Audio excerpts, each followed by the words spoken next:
Hei YouTube, sunt Gamerul Vlad și astăzi vreau să fac al doilea episod din Akinator, tipul ăsta e Akinator. Data trecută m-am gândit la Foxy din FNAF 1. Astăzi aș vrea să mă gândesc la ceva mai rău de ieșit. Am să mă gândesc la ceva din FNAF. Fredbear. Da, Fredbear. Let's go. Izor caracter YouTuber. Nu e YouTuber. Hazor caracter really no. Da, merge pe două picioare. Caracter have hair, nu are păr. Caracter link to Five Nights at Freddy's, da. Caracter bear, Fredbear, da, e un urs. User caracter have a little head, yes.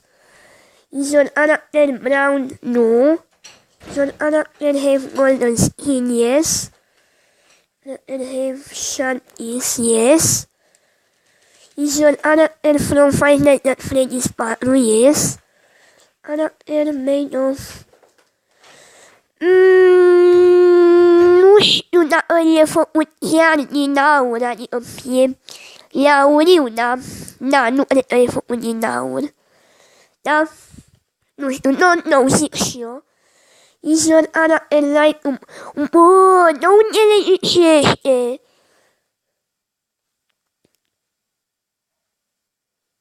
Bă, deci de unde ești ăsta? Pă bune acum. Da, ăsta e. Așa, ok. Atât a fost și... De fapt nu, haideți să mă mai gândesc la cineva. Player Ian. Mă gândesc la Mangle din FNAF 2. Izor caracter nu e YouTuber, Izor caracter nu există. Caracter... nu, Mangle nu stă în două picioare. Caracter have blue hots. Nu. Caracter an animal, da, e. Izor caracter like with Minecraft, nu e din Minecraft. Caracter on four legs, da. Sunt caracter dog, nu e un câine. Yes, e o femeie. Nu sunt caracter have wings. Dacă nu mă înșel, wings înseamnă aripi. Deci am să dau nu, că n-are aripi. Sunt caracter pony, nu e un poney.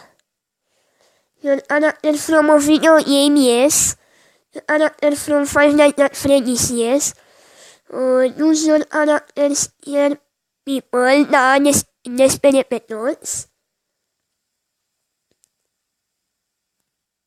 Bă, de unde știe? Bă, deci mă am ia-și picioarele, de unde le ești tipul ăsta? Bă, deci, acum serios, dacă te gândești la...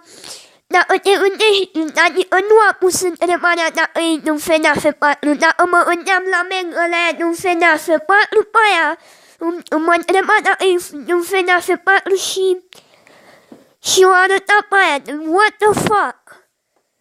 Ok, YouTube, am atât a fost și cu acest episod, eu sunt Gamerul Vlad, nu uitați de like, comment, share și subscribe, bye bye!